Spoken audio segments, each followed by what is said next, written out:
Now, this is going to be the third entry in my series exploring the main characters in the sequel trilogy going into The Rise of Skywalker. I've done Rey and Finn so far, and if you enjoyed this video and you haven't seen those two yet and would like to, I'll leave links to them in the description below. Okay, so the first thing we have to talk about with Poe Dameron is the fact that he was never meant to be a main character. He was never meant to survive past The Force Awakens, in fact. It was actually Oscar Isaac himself, the actor who plays Poe, who convinced writer-director J.J. Abrams to bring him back later in the film, after he was very much meant to die in the TIE Fighter crash after he and Finn escape a Star Destroyer.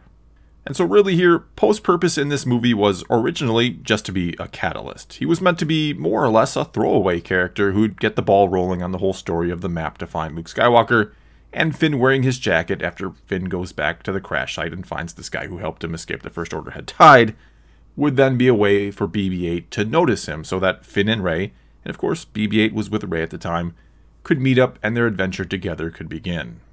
And if that's the way they'd left things, Poe would probably be about as memorable right now as Lor San Tekka. And for those who don't know that name, I'm talking about the old guy who gives the map to Poe right at the start of The Force Awakens, the one who gets cut down by Kylo Ren. But of course, Poe makes an almost magical return, one that gets explained by him simply saying he got ejected from the ship, but makes no mention of how he got off Jakku back to the Resistance base so fast. And he then leads the attack against the First Order forces on Takodana at Maz Kanata's castle. And it's a battle in which he does some pretty fancy flying, to put it mildly, and takes out I forget how many TIE fighters in a row in quick succession, which lets us know pretty much the one and only thing we'll ever really learn about Poe in this first movie, outside of his love for BB-8 that is, which is that he's an amazing pilot. So amazing that another great pilot, like Anakin Skywalker for example, would have been impressed and probably had a hard time keeping up with him. And sadly, I'm not really joking. Poe's piloting skills are essentially unrivaled on the big screen. And within the movies, we get no sort of explanation for that, whereas Anakin's skill can obviously be explained by being one of, if not the, most powerful Force users ever. Though if we step away from the movies for just a moment and delve into the other sources of canon, we'll see that Poe's mother was actually an ace pilot with the Rebellion and fought at the Battle of Endor, which might help explain his skill. And not only that, but his mother once helped Luke Skywalker rescue 2 Force trees from an Imperial research facility. And for helping him, Luke gifted one of these trees to Poe's mother, which she planted on Yavin, where Poe would be raised. And perhaps growing up in the vicinity of this tree would explain some of his tremendous piloting skills, that he can even rival Anakin Skywalker.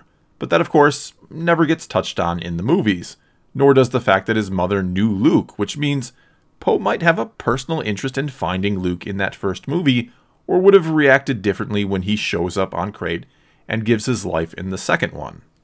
But of course the movies exist in a bubble, and all that secondary material is created after the fact to try and make these characters more interesting, I suppose, for those who bother to read all that stuff, that is. Because without knowing all of that, and going just off what we get in the movies, I'd be very, very hard-pressed to tell you anything at all of significance about Poe Dameron, outside again of the fact that he's an amazing pilot. I don't know who this guy is, where he comes from, what he wants, why he fights, or anything really. Whereas we at least know some backstory and motivation for the other main characters. I mean, with Rey, we know she was abandoned on Jakku and grew up alone, and is now seeking belonging. Finn, we know, was abducted at a very young age and wants to run away from the First Order who took him. Kylo Ren is haunted by his family's legacy, and likely wants to prove himself worthy of it. And Poe?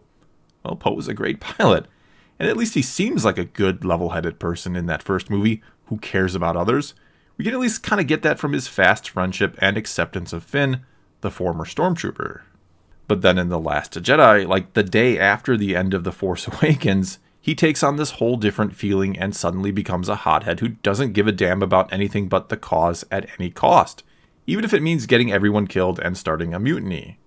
And that's really one thing we have to keep in mind about the battle at the start of The Last Jedi, that it's, again, literally happening the day after their successful yet very costly mission to destroy Starkiller Base, where Poe lost who knows how many of his fellow pilots and friends. However, destroying something that can take out an entire star system is worth almost any price you have to pay. If the Resistance had to sacrifice damn near everything they had to take it out, you could certainly say they were justified.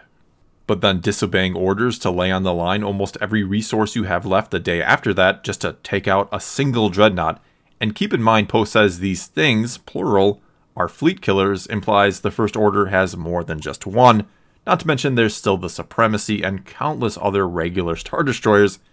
Well, it doesn't make a whole lot of sense.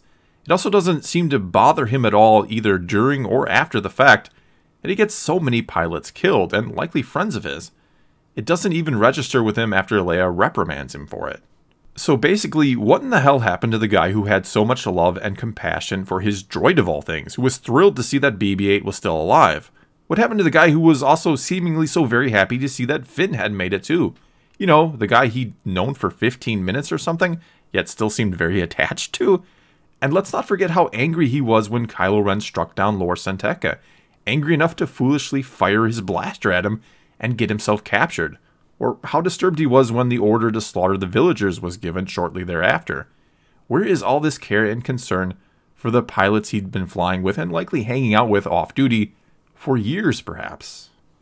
Anyway, moving beyond that inconsistency, as for the mutiny he starts after Holdo refuses to share her plan with him, well, that whole subplot with Holdo really doesn't make a whole lot of sense to begin with, unless she thought there was a traitor on board the ship that she was trying to root out, and she thought it was maybe Poe, which is a really odd assumption to make the day after he blew up Starkiller Base. You'd think if anything she would be feeding him misinformation if she had her doubts, that she'd let him in on a fake plan. And I don't know, if she wasn't telling him because she was afraid he was a hothead who'd screw up her plan, I'd actually think leaving him out of the loop entirely was more likely to cause him to act irrationally, which it did. So again, that whole subplot doesn't make much sense for many reasons, which means I don't know what we can really take away from Poe's handling of it in terms of his character. This movie really just focuses on Poe making a huge mistake in the beginning of the film, yet Leia still thinks he's the one that should lead the Resistance in her absence someday, but that he needs to learn a lesson about leadership. He needs to see those who follow him as more than just tools to be used to accomplish a goal, I guess, which, after the first movie, seemed like the type of person he already was. He then gets put through a test by Holdo, I'm assuming, to see if he can learn to blindly follow the lead of someone, which is kind of what those he commanded in that first battle did, since I'm assuming they heard Leia's order to disengage, but ignored it like he did. Yet at the same time, he's learning to simply obey, while he's supposed to be learning how to be a good leader himself, and that he needs to see those who follow him as something more, to trust them even though Holdo isn't trusting him. And I'm sorry if that doesn't make any sense whatsoever, but it doesn't make any sense to me either. So was Holdo just trying to show him how it felt to not be able to trust your superior officer? Was that what she was doing? Was her handling of the situation and sacrificing herself supposed to be a good example for the future leader of the Resistance? Or did the movie want us to infer that now he felt guilt over her having to give her life, since he was the one who kind of blew up her plan, even though he didn't feel guilty about the pilots he'd gotten killed earlier in an effort to take out a single dreadnought? Honestly, it's so confusing that maybe I'm trying to read into something that was never there to begin with. And let's be real here, not every character in a movie can or needs to have a deep, intricately crafted character arc. Some characters are going to exist mainly to serve the plot. But if that's all Poe is meant to be, they could at the very least have him be consistent and stop pushing him like he's a main character in the marketing. And as I've suggested many times before, in The Last Jedi, it could have been Poe and Finn instead of Rose and Finn, along with a small strike force perhaps, going together to save the fleet, to get them fuel or whatever else they might need, and they could go to a First Order facility that Finn happens to know is nearby. All you had to do was not kill off Admiral Ackbar, and instead have him take command, and reluctantly he sends Poe to prove himself after the mistake he made in that first battle. And on the mission, you have a moment where Poe has to choose between getting the fuel they need or saving Finn and or the strike force. Or maybe he secures the fuel himself, and then has to decide whether to leave Finn and the others behind, or to go back for them. Something along those lines. Something where he has to make a difficult moral dilemma or a leadership type decision. Anything other than the strange Holdo fiasco we actually got. As for what to expect out of Poe in The Rise of Skywalker, well, I could certainly see Leia dying at some point in the movie and him stepping up to become the new leader of the Resistance. And if something along those lines doesn't happen, his arc in The Last Jedi will be even more pointless. Then again, we have to keep in mind that when The Last Jedi was being written and made, they had no way of knowing that Carrie Fisher was going to pass away, meaning they may be more reluctant to kill off her character because some may see it as bad taste to do so. And we've also had J.J. Abrams saying time and time again about how important Leia is to this movie. In other words, there's a good chance that the outcome for Poe that The Last Jedi was kind of setting up, him becoming a leader, will be ditched in favor of keeping Leia alive, though I suppose she could also retire or something. And if that's the case, if Leia doesn't perish in this movie, my prediction here and now is that Poe Dameron will die, that he'll give his life somehow. Now, why do I think that? Because why not at this point? Why not try to do something with this character? It could be played up like Finn's almost death in The Last Jedi, which was arguably the most emotional part of both that movie and Finn's story thus far, till Rose came in and ruined it.